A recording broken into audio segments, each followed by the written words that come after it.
Hello everyone, you are watching Naresh IAS Academy YouTube channel. Now I am going to discuss next part on IAS mains exam GS paper 4. This is the ethics paper.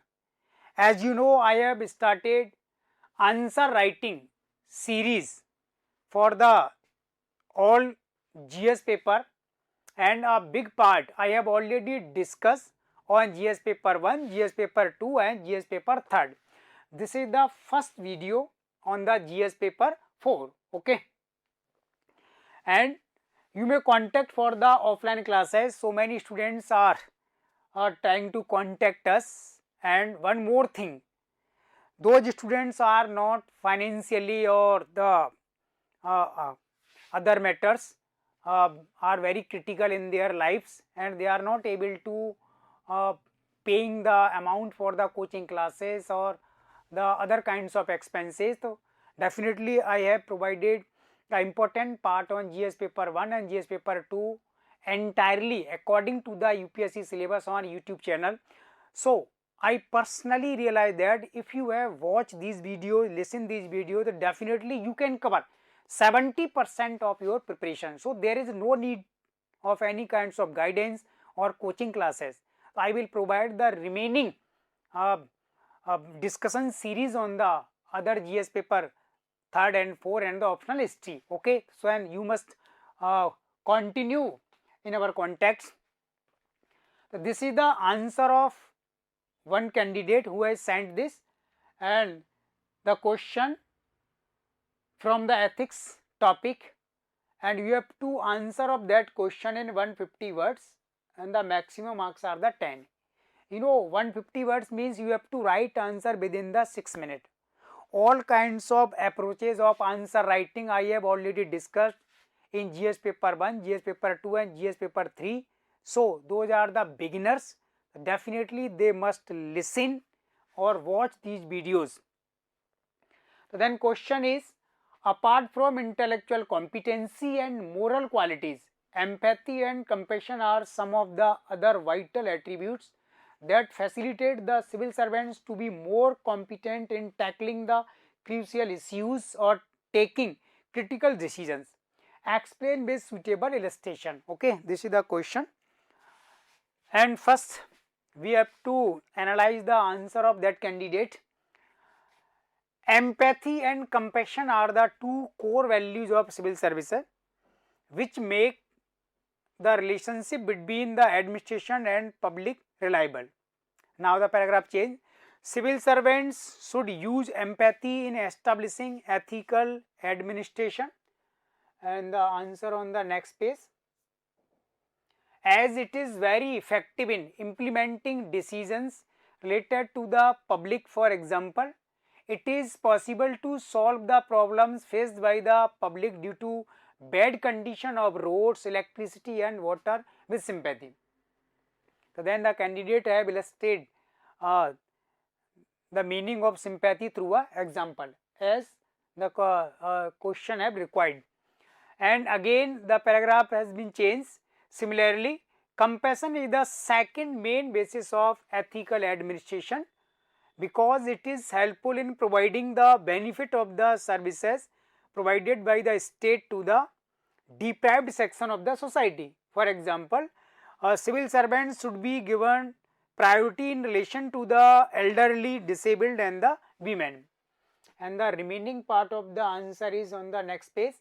At present, both the values of empathy and compassion are needed to make the administration sensitive towards the public, and these should be included in the training process of civil servants. Okay, so this is the answer. You have analyzed and you have seen the answer and listened to. I can say the student have tried to writing between the line, and for some extent he has followed the direction, but a core part of the question in the form of answer is absent. So the answer is deserving for the average marks only. It is not an excellent answer. Okay, So definitely first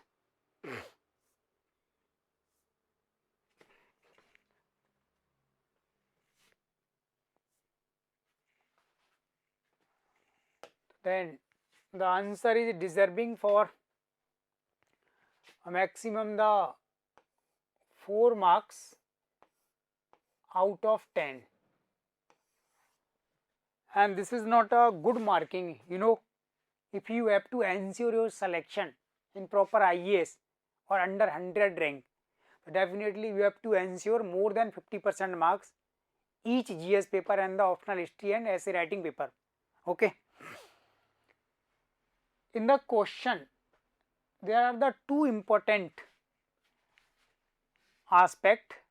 One is the empathy and compassion, and how the empathy and compassion makes more competent to the civil servants to tackling the crucial issues or taking the critical decision. This is the core part of the question. So you have to write your answer between the line, and you have to emphasize in your answer that part. First of all, you must know, if you have learned the depth of empathy and compassion, then definitely it is very easy to answering. And if you do not know the exact meaning of this or their application, so definitely it may be a hurdles or more difficult for you. So empathy and compassion. Empathy is a human value, or we can say sometimes the personal values and social values too. We can place the empathy in the different categories. But when we apply the empathy into the administration, definitely it helps the civil servants to take important decisions for the deprived section of society or the underprivileged classes of the Indian society. So empathy means what? Empathy is a mental status in which we can assume or realize the mindset or thought process of the person now who is standing in a deprived section or the underprivileged class.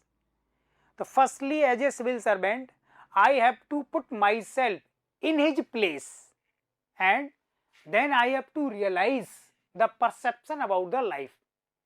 So then empathy definitely may help the civil servant to take important decision for solving the problems of these section of the society, because as a civil servants you are binding the laws, rules and regulation. But laws, rules and regulations are equal for all, but definitely sometimes we have to discriminate or we have to give priority if we want to equality as a consequence. So in that case, if you are showing empathy towards the peoples, so definitely you can try to spread the information, the real information of the different schemes, plans for these section which are initiated by the union or the state government. So mostly empathy for some extent may polite the heart of any civil servants, and along with compassion is the second part. Empathy simply dilute the heart of a civil servant, and compassion is the result of empathy. We can say they are very closely related to each other, and through the compassion definitely we can make ensure the 100% implementation of any schemes, and this will resulted for the beneficial of those section of the society. So presently what kind of problems are facing by these section? Firstly, any agency or department which is run by the civil servant is not providing the concrete information, real information to the peoples, and department is not trying to cover all the deprived section of the society.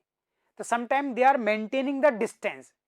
So definitely we have to apply the empathy and compassion so that we can cover all these section into the admin approach, or we can ensure their total development.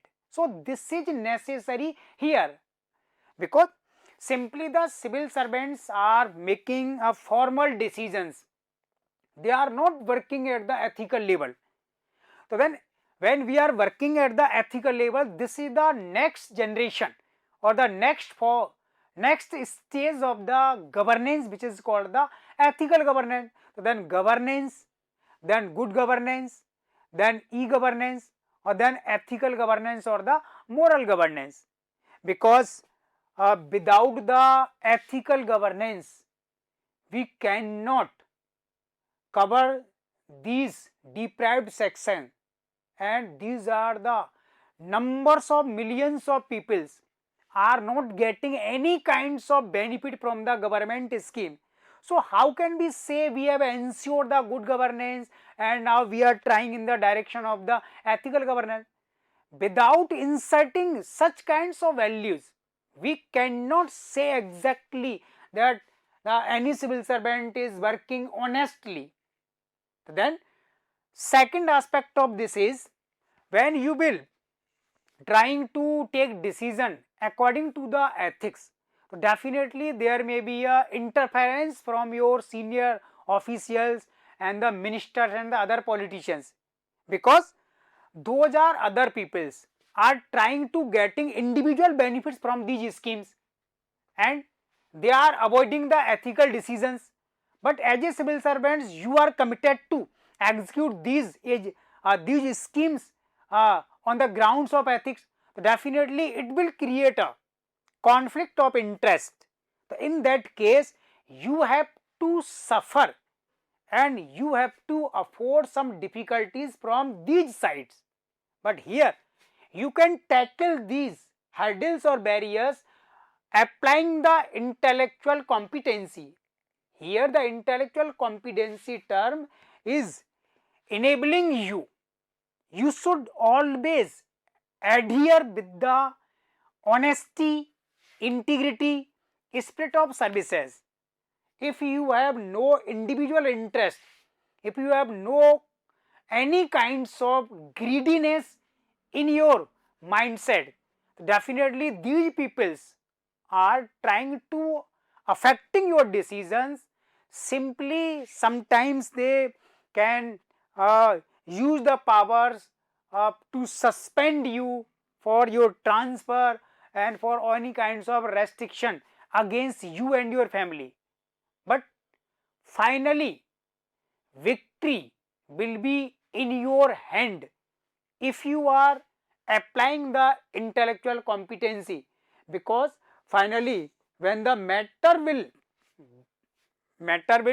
bring before the any court of India, then court will ensure the official simply have tried to implement the ethical aspect, but the other officials or persons were not agreed to execute these schemes because the ethical grounds was diluting their individual interest.